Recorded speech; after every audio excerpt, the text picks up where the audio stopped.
Alors ce soir, ce sera en effet des talents féminins dont on va parler. De quelle façon le progrès met-il, lui, en lumière les femmes dans une société dénoncée comme encore trop patriarcale, et notamment dans vos pages?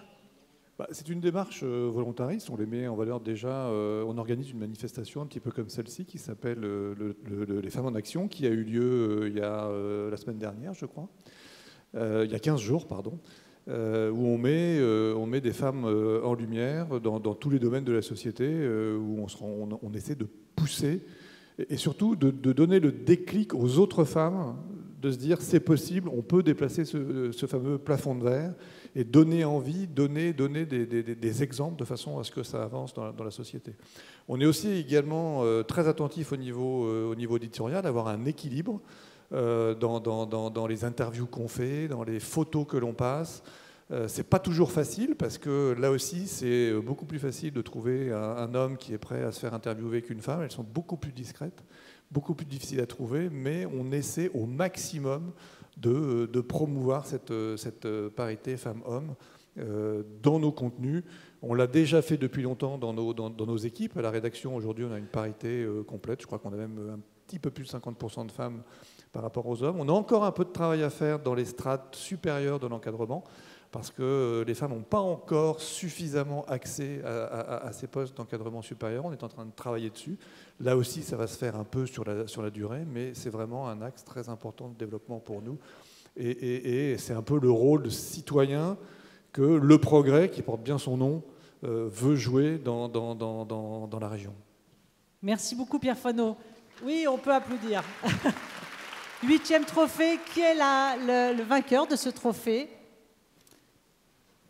Alors, le vainqueur de ce trophée, Madame Leila Aoujdad, qui, malheureusement, je crois, pour un petit problème de santé, ne peut pas être parmi nous, mais qui est représentée par... Elle est représentée Menel Slimani. Voilà. Madame Slimani. Menel Slimani, qui est membre fondatrice de l'association Femmes et Diversité. Bonjour à tous, je suis Leila Aoujdad, fondatrice et présidente de Femmes et Diversité, une association que j'ai créée en novembre 2019. Femmes et Diversité souhaite proposer un changement de regard sur la place des femmes et de la diversité dans notre société à travers l'image et les récits inspirants. Nous travaillons sur plusieurs axes de communication, tels qu'un film documentaire, une collection de portraits de femmes inspirantes, un cercle littéraire féminin mensuel. Nous travaillons aussi avec les entreprises lyonnaises pour valoriser leur politique de diversité à travers des films institutionnels et des portraits. Et enfin, nous proposons des formations d'empowerment aux femmes issues des quartiers populaires. C'est pour ces raisons que Femmes et Diversité a choisi de se présenter au Trophée des Talents. Merci.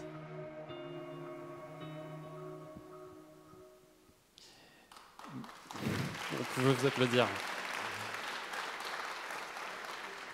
Menel Slimani, donc, je le disais, vous êtes membre fondatrice aux côtés de Leila Aoujdad de Femmes et Diversité. Oui. On l'a vu, il y a 3 grands axes dans cette association qui sont développés. C'est quoi l'objectif concrètement, les buts de votre association? Alors le but de Femmes et Diversité est de principalement donner la parole et faire la lumière sur la diversité des femmes et les femmes de la diversité. Quel genre d'action vous menez? Alors on agit notamment sur des leviers médiatiques, parce que pour nous, on croit vraiment en la force et l'impact de l'image et des récits inspirants pour justement pouvoir créer de nouveaux paradigmes autour de l'empowerment féminin et de la diversité dans notre société, bien sûr. Merci, on peut l'applaudir. Menel Slimani, je vous laisse recevoir votre trophée. Merci beaucoup, bravo. Merci à tous. Et si je peux ajouter un petit mot, c'est surtout en termes, voilà, les associations ont besoin de vous, tous et toutes, et si nous souhaitons continuer nos actions et nos projets, on a besoin d'aide et de soutien. Voilà, merci à toutes et à tous. Merci. Merci à tous les deux. Je vous laisse passer à la photo.